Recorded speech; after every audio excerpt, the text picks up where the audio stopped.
HR, and I'm just very excited to be welcoming my friend and teacher, Michael Carroll. In Just Slow Down, an excerpt from his 2016 Fearless at Work, Michael warns us of the dangers of rushing past our lives rather than living them. But what does it mean to be completely alive and awake?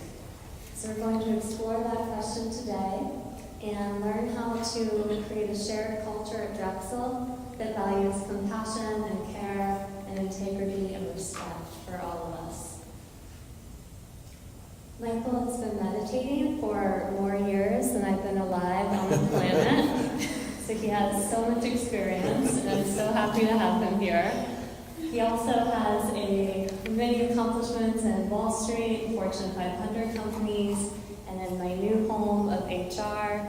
So he is able to bridge worlds together that can be not often bridged. So we're grateful to have him. This event was a shared effort between myself and Lindsay Norland and Megan Weiler in HR, and also Erin Cordovan in Faculty Affairs, and Sudhir Sadhu in Student Life. So that team has been working for 9 months to create this event for you. We do have handouts in the back that are blue that will list all of the upcoming meditation and mindfulness events at Drexel. So I hope that you take advantage of those and follow up with me if you have questions. There are books available at the back table, and Michael will be happy to sign those if you want to hang out, if you have time a little bit past 1 o'clock. You're welcome to be here with us. And please welcome Michael Carroll. Thank you, Monica, and thank you to all of the people who arranged this.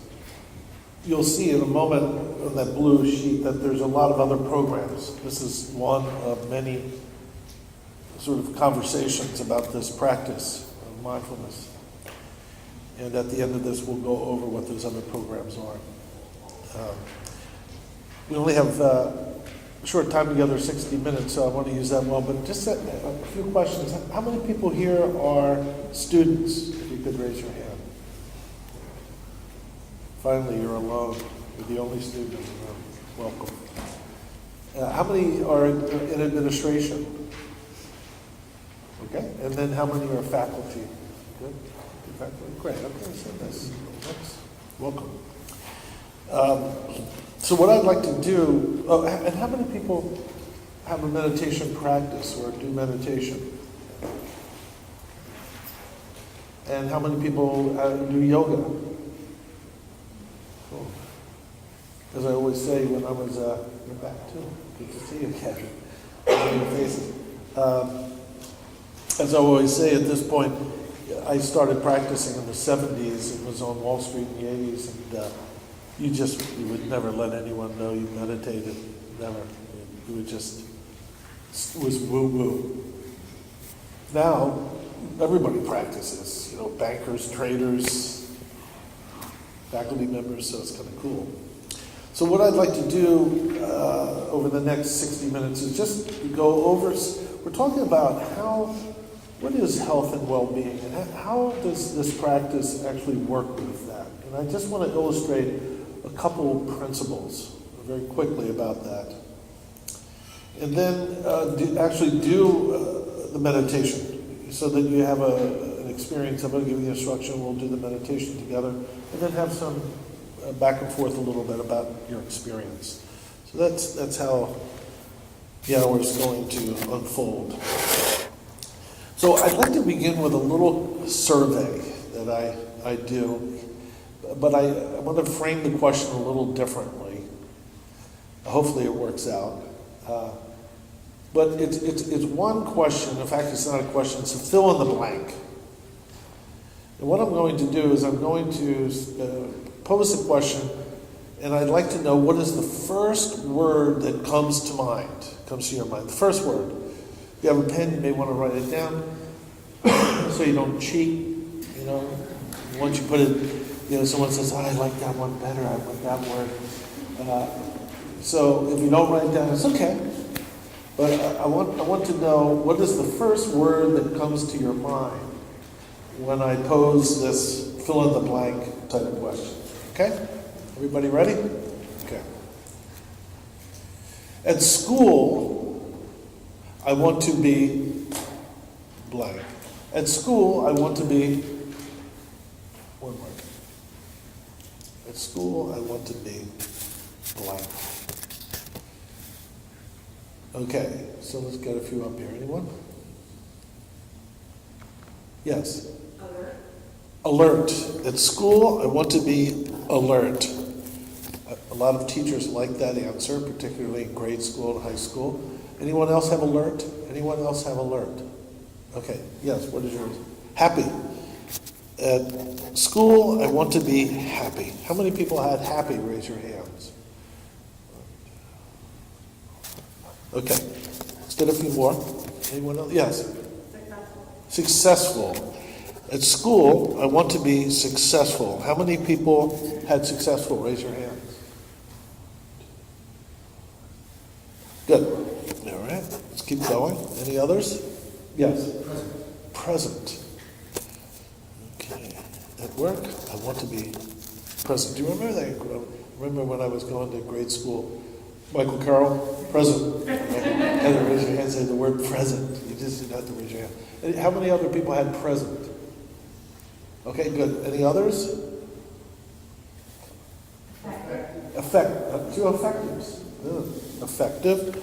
All right. How many people had effective? At school, I want to be effective. 1, 2, 3,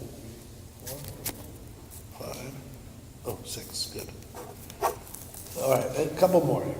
Yes? Educated. School, I want to be educated.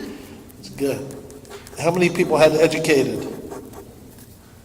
Couple? Yeah. I have learned. Okay.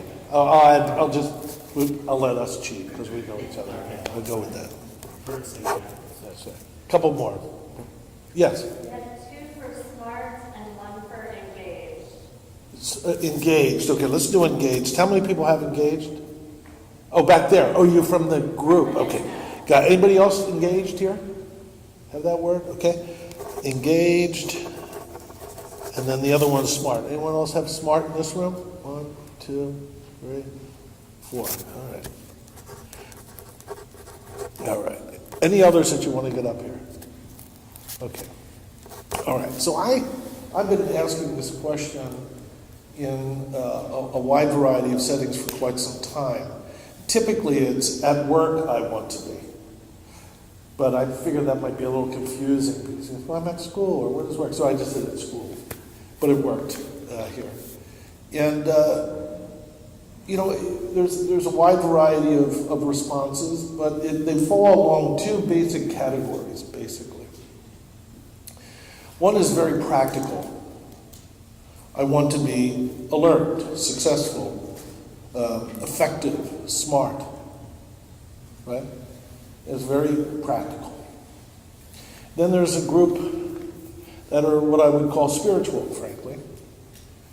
I want to be happy. I want to be engaged. I want to be present.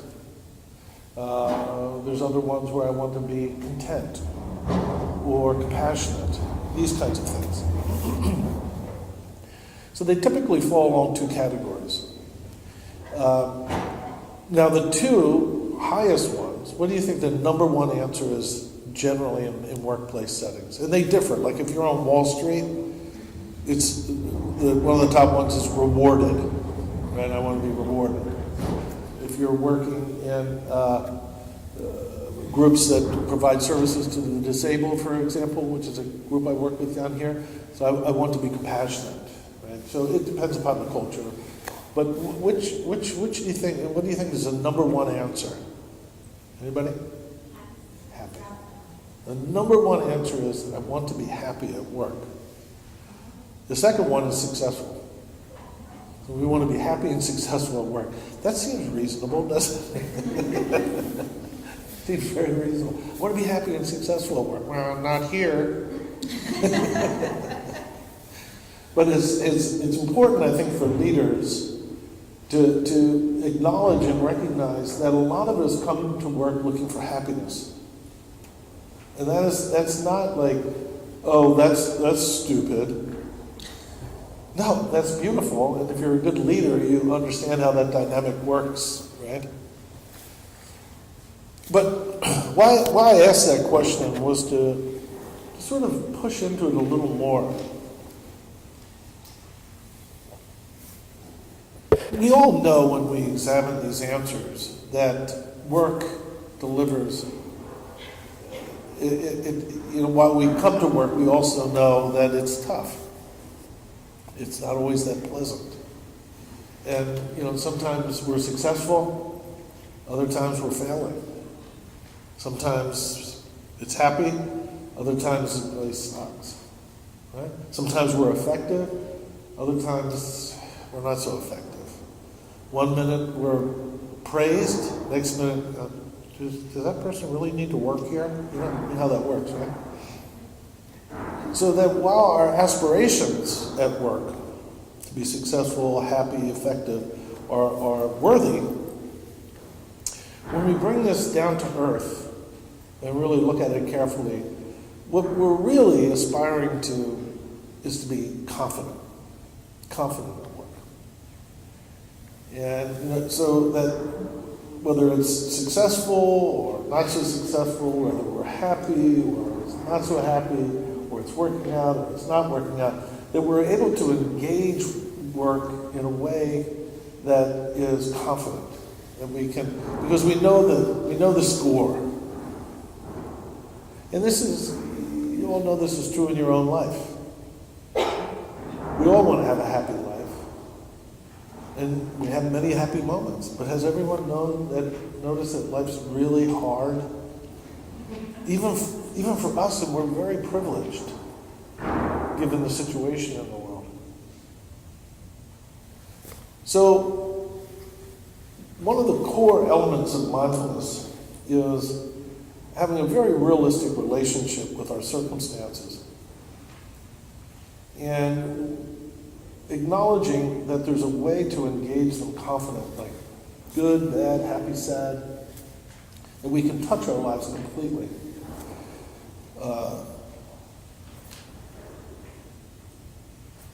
And not chase after happiness and run away from sadness. Not try to collect all the goodies and all the stuff that we don't like, we can push away.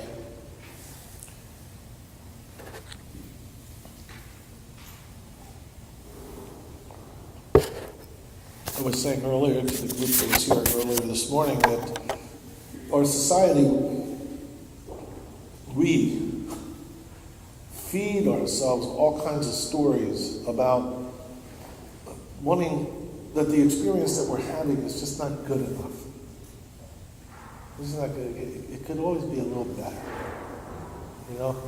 And the one experience that I enjoy sharing is, when you're changing channels on a digital TV and it freezes for a moment. You see, you know what I'm talking about? We can change the channel and it freezes, and then it goes to the next picture. This has happened to me twice because I hate pizza. I hate pizza commercials. It's just the close-ups of the cheese and everything. It's just so disturbing. So I try to switch it quickly, and a couple times it's frozen, where the dad is picking up a piece of pizza from the middle, and it's coming up with the cheese dripping off it, and the family's like this. Like they're worshiping pizza. That I can't wait to the pizza. This is going to be it. I can have my pizza. And nowadays, we need to have extra cheese on the pizza. So much so that we have to put the cheese in the crust, because the pizza's not good enough. It could always be a little better. Is there a better pizza? Can I just have an extra cheese? I don't want to have a bite that doesn't have perfect cheese.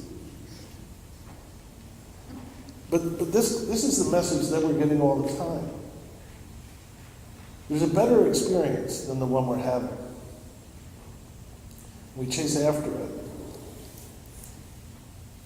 In the case of mindfulness, there's a confidence that says the experience that we're actually having is actually fine. is worthy.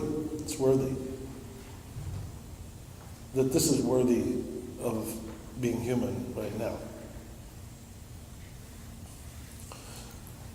So, I explore this in business. This confidence in work is really one of the most sought after competencies, so to speak, for leaders and for people in general in organizations. And just tell a couple of stories. Shared this one this morning, so I apologize for telling the same story. I used to feel very embarrassed about telling the same stories over and over until I got to see other people who teach mindfulness, and they tell the same stories over and over. So I don't feel so bad. Just letting you know. So this is a story that I do enjoy telling, and I tell it often. It kind of illustrates a very important point about this confidence issue.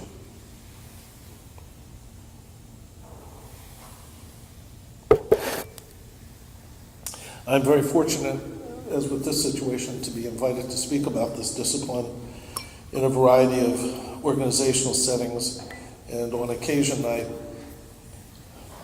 run retreats for executives. And about 6 years ago, I had run this retreat, and at the end of it, there was a CEO there who had started his own business here in New Jersey, beautiful business, about 450 employees, insurance products, just a beautiful thing that this gentleman had started. And he said to me, I really like this meditation. I want you to come and teach my executives to be mindful leaders. I said, okay, that's cool. Show up. About a month later, I'm at the office, and he says, we chat a little bit. He says, come on in, I want you to meet my team. So I come in, we walk into his boardroom, and sitting around the table are about 8 people like this. And he says, I just went on a retreat with Michael Carroll to learn about being a mindful leader, mindfulness meditation. I want us all to be mindful leaders. Michael, take it away. And I'm like, oh, no. I'm about to inflict meditation on these poor people. So I started talking, and the CFO is sitting there, the chief financial officer. He's like this.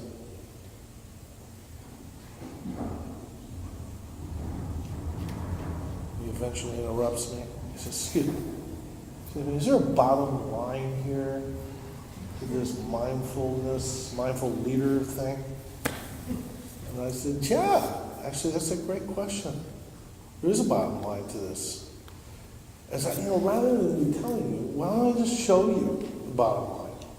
And he was like, wow, that's cool. And people actually sat up there, because at this point they're like, I sat up there all excited. I said, here, let me just show you the bottom line. Well, that's what I did.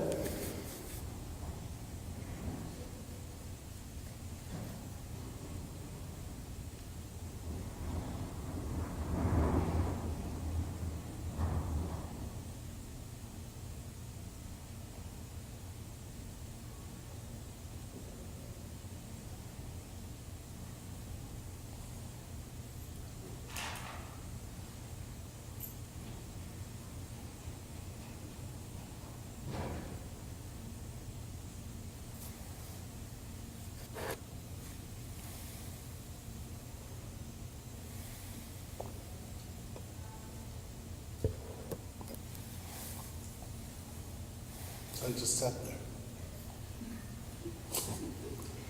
for about a minute or so. So what do you think happened? Anybody?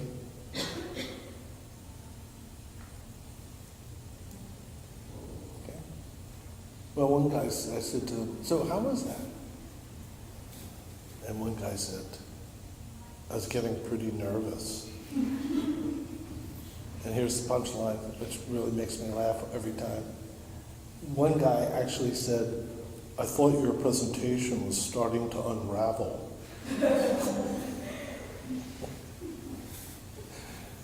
So, anyway, so what's the point? What I said to them, as I'm saying to you, is 60 seconds of psychological space. That's all we're talking about. Just 60 seconds of just this. And what do we tend to do is we tend to panic. There's an uneasiness about the situation. Kind of unspoken distress.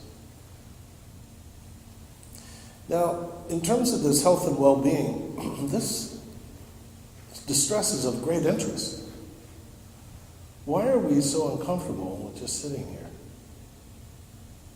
And by the way, mindfulness meditation, for those who are unfamiliar with the practice, this is all it is. Here you go. Ready? That's it. All we're doing is sitting here. Why is that so distressing? So this is a core principle to the practice, and it's fundamental to leadership, which is, can we be comfortable in our own skin? Can we simply be comfortable with who we are? Just sitting here, just nothing, that's it. No big deal. No extra cheese, nothing. Just sitting here. So this ease of presence, this ease and comfort, just simple comfort. You may notice, your hand isn't arguing with itself. You notice how your hand's comfortable being a hand, it isn't trying to be a foot, right? I mean, there's something about us that's already confident that we may have overlooked. There's a whole quality of who we are, it's not arguing with itself, trying to figure out, well, maybe I should be in the classroom. How do I get out of this room? I don't know what I'm doing here. Well, there's another part of you who's just sitting here, very comfortable. In connecting with this confidence, this fundamental confidence of who we are, where we are completely, is what the practice is about. And when we connect with that confidence, we discover that it is inherently healthy. It has an inherent sense of well-being. Now, there's all kinds of research about this. I'm not going to go into it because we have a short amount of time. Maybe when Alex DeVaron does his program, he may speak about this. But there's all kinds of emerging research. And if you're a scientist, you'll say, well, the science of it isn't all that firm, and I agree. By the way, I'm not all that excited about science. I mean, I love science, but I'm more interested in what our experience is. But they pretty much have demonstrated that by just sitting like this, you can repair your immune system, for example. We know that you can regulate your anxiety by doing this. If you have, my mother had COPD. If you know what that is, it's very distressing. You can't breathe out. Well, by just bringing your attention, as we'll do in a moment, just very slowly to your breathing, your anxiety goes down immediately. So these are simple things. The point is that there is an inherent health to this confidence that one can have access to fairly directly. Well, science is studying this anxiety, this uneasiness about just sitting here. Scientists have all kinds of cool toys, MRIs, CAT scans. They can take chemistry and all this kind of cool stuff. And I just want to bring your attention to one little piece of research. And there's so much. It's just really amazing to me. Just 15 years ago, you'd have to search on the internet to try to find some research about mindfulness. Maybe you get an article here and there. There is just thousands and thousands of research studies being done on this by now. So you can pretty much go and do your own research on this. Pretty easy. But I want to bring your attention to one piece of research that I think is critical to this health and well-being issue. And it's this work done by a guy named Killingsworth. Anybody familiar with him at Harvard? Killingsworth work? Well, essentially, his research is trying to work or identify what are the dynamics of simply being human in the present moment.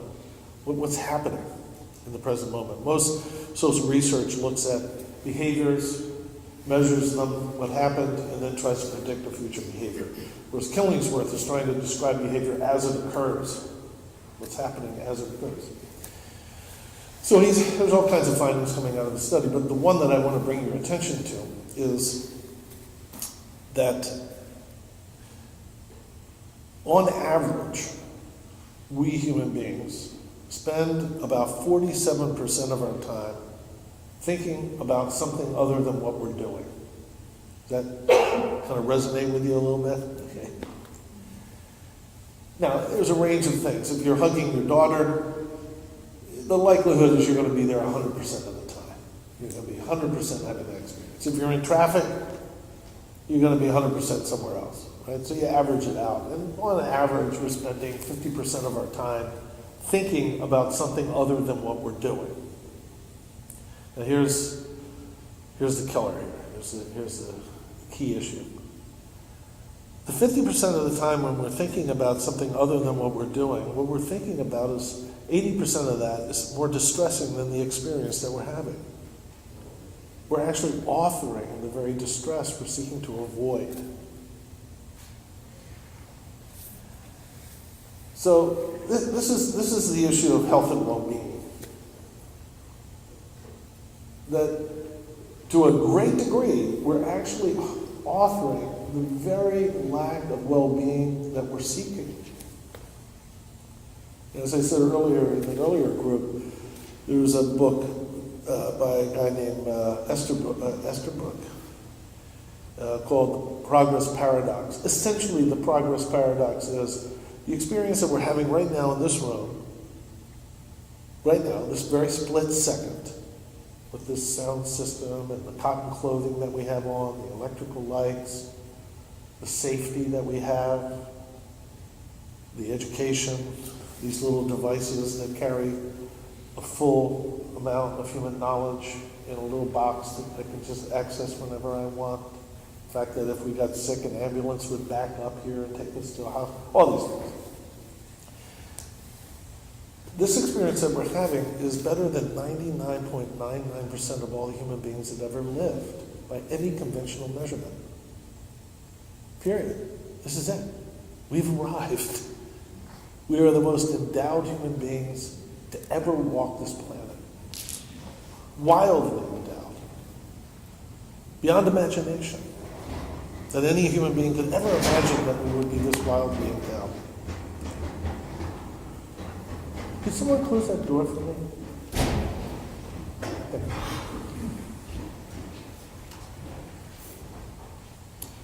you. On the other hand, the paradox is that we report depression is on the rise, anxiety is on the rise. 1 out of 5 people in the workplace report that they've been degraded or demeaned within the past 24 hours. Rudeness is on the rise. We can go on, I don't want to get too depressing here. The bottom is it's a paradox. Everything we've always sought after as human beings, we have it. We've got it. But we're more depressed, scared, lonely, and anxious than ever before.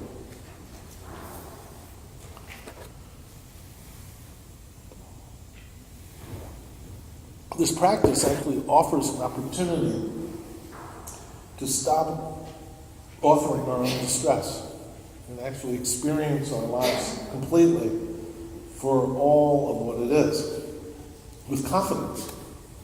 We don't have to be afraid of our lives. We don't have to be afraid that there's not enough cheese on the pizza. The pizza is actually fine. We don't have to worship it, and we don't have to put cheese in the crust. We can just have a simple slice of pizza.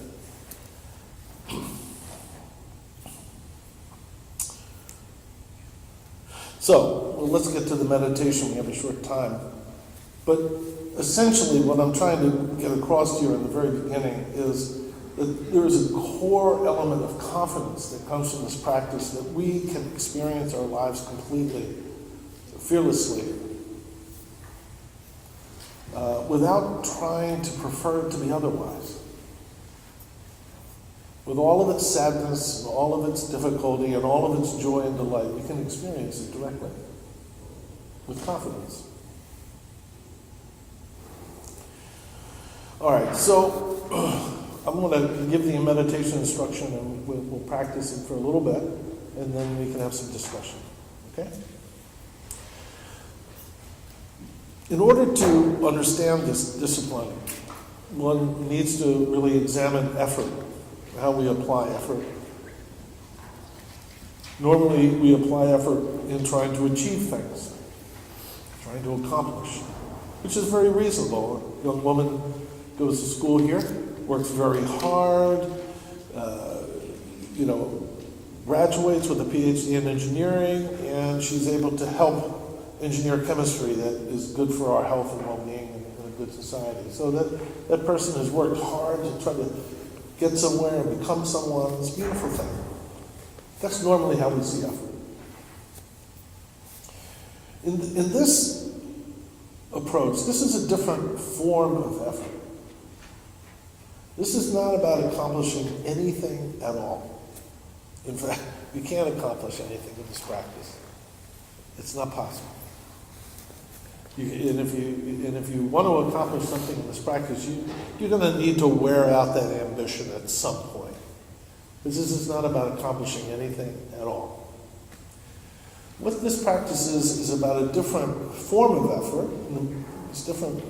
The other one's fine. This isn't not about accomplishing anything. It's about becoming utterly familiar with your experience. Becoming opening to this experience right here, right now, on its terms completely. And becoming familiar with it. Which is more subtle, as you'll see in a moment when we do the practice. It's a more subtle form of effort that's frankly grown very flabby in this society. Because we're always seeking preferred experiences. We're always wanting just a little bit more of something else, which we're being spoon-fed each day, by the way. So we're working with an effort of just simply being here, which, by the way, if you do this practice for a long period of time, is very boring. Very boring, just sitting here like this. We'll do it for 8 hours. Boring. Which is good news, actually. So let me give you the instruction. We'll do the practice together, and then we can have some discussion. Okay? So the first is posture. And sitting up straight is the key. These chairs are okay. And part of it is that they tend to make you sit back or lean back. You're not going to want to use the back of the chair. You're going to be just sitting up straight. Normally, you'd want to keep your feet flat on the floor like this. However, if you have legs that are too long like mine, your knee can be above the crease of your waist. The knee needs to be below the crease of the waist, so it has to angle down and out. So if your legs are a little too long, you might want to just kick your legs back, cross them a little bit so that you're sitting up straight. Because if your knees are above the crease of your waist, you have to hold your back. You don't want to hold your back. You just want to sit up comfortably, sit up straight. The hands are placed very simple, flat down. And normally we have a little crease in our neck here. And we work with that by just pulling the chin in like this. Not down, just pull the chin in and the neck straightens. The mouth is loose, not tight, it's loose, slightly open. The eyes in this style are open, and the gaze is down and out. We're not focusing on anything in particular, it's just a gentle clarity. So we'll sit like this for a moment.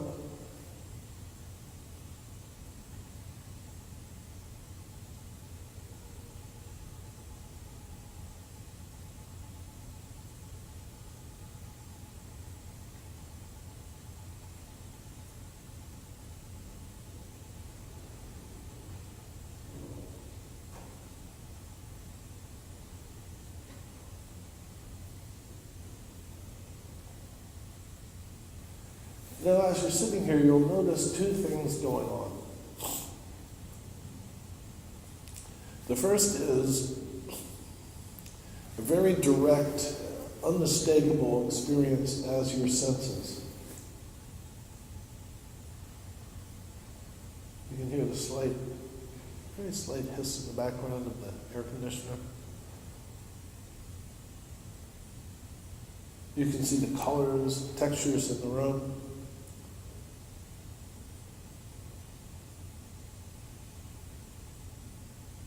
You can feel your hands on your legs.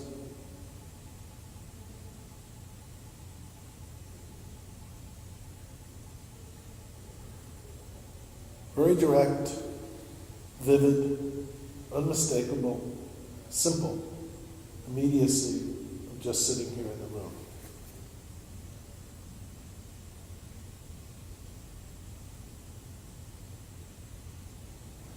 The other thing you notice is that you're talking to yourself. There's a commentary going on. And the commentary can be anything. It can be meandering, it can be speedy, it can be harsh, it can be all kinds of energies. It changes all the time. It's commentary. Now, there's no problem about either of these experiences in this practice. In fact, it's exactly what we work with.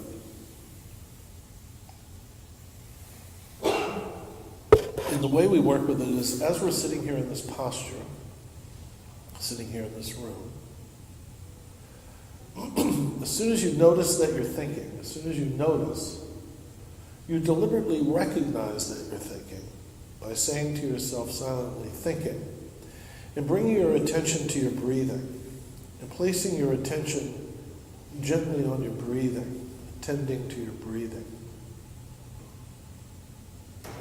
Now, this attending to the breathing is less a mental exercise as it is a bodily attending to the breathing.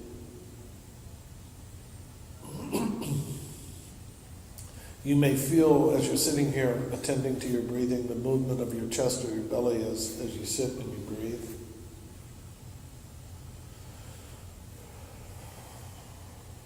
You may feel the breath on your lips or your nostrils.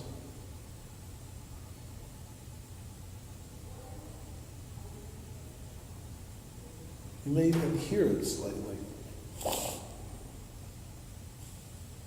But you gently attend to the breathing. Very simple. Keeping your attention on your breath.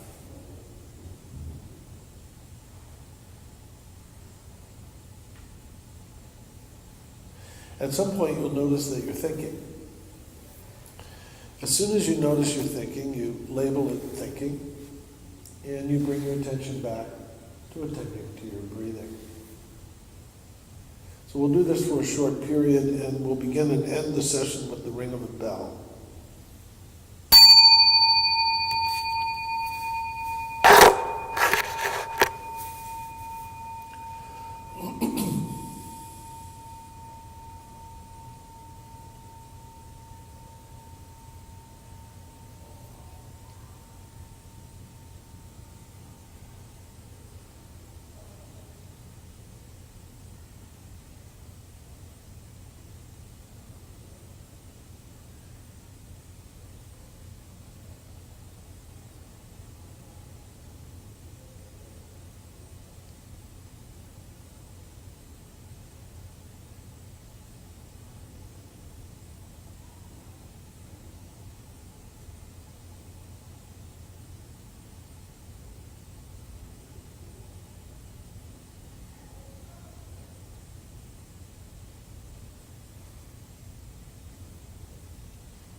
So do you have any questions about that instruction or observations about your experience?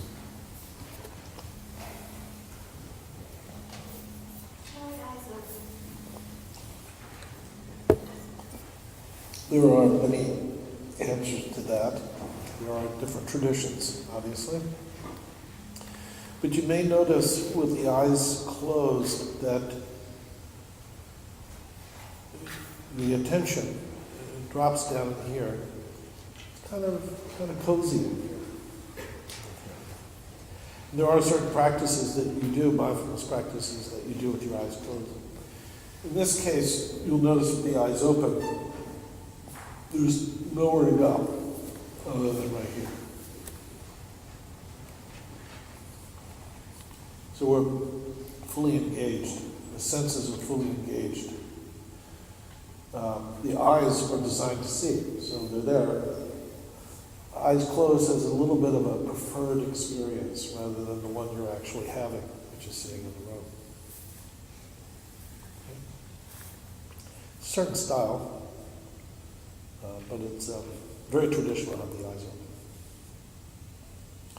Any other questions about the instruction or observations about your experience? How do you mentally respond, a person responds to the need to like shift? And not necessarily shift because you're uncomfortable, but just like the need to move. I found myself all of a sudden like, if I don't move, like I have to do something. Yeah, well, it's a good question because different lineages approach this differently. The Zen approach, for example, you don't move because there's kind of a psychological preference. You know what I mean?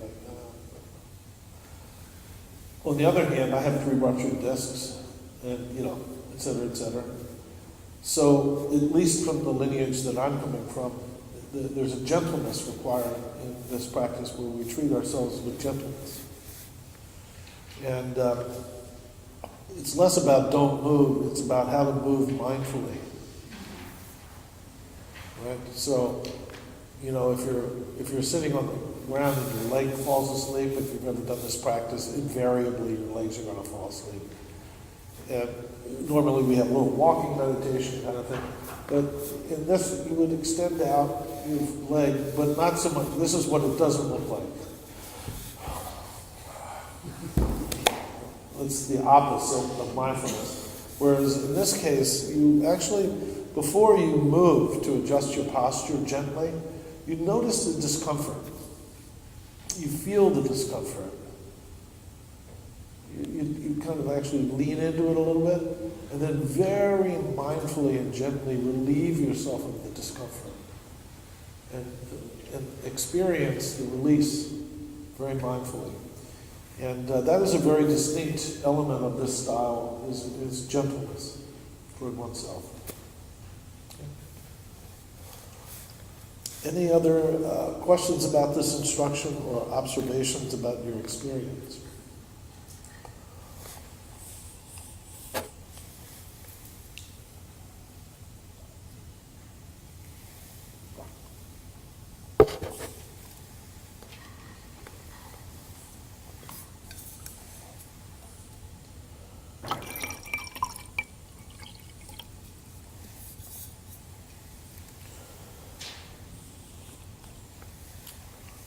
Okay, very good. So just a couple more remarks, and then Monica, you could tell about these other things that are going on here.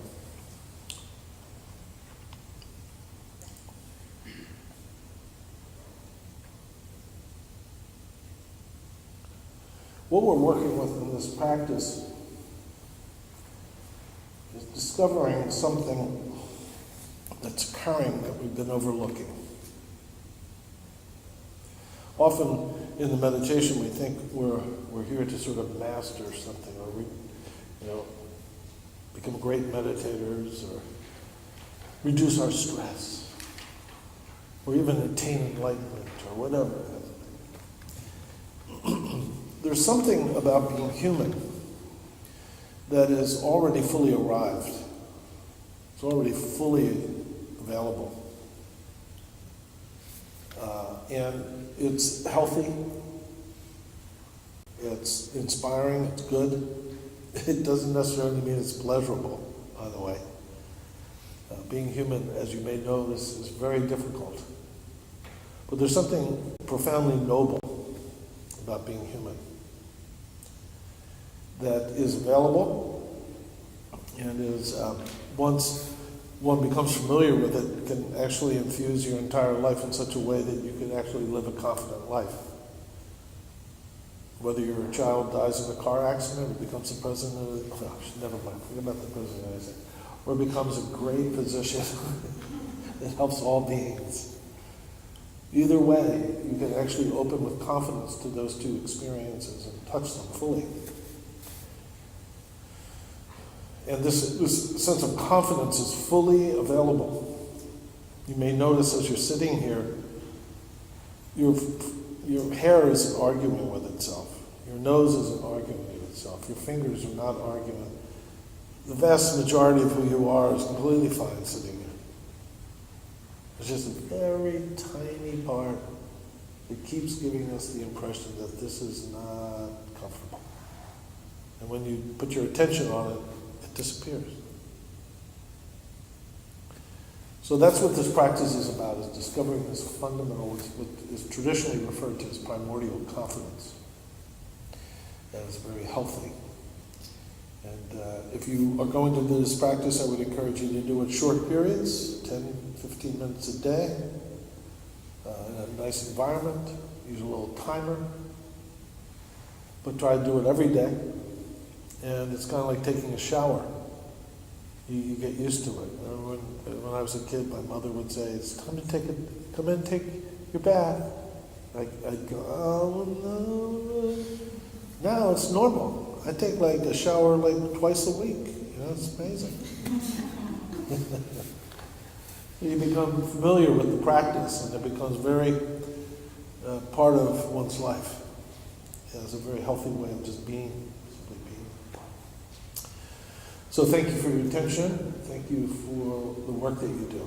It's very important, educating and helping young people grow up. So there's other programs of mindfulness that are a lot more fun than this one. She's going to tell you about them.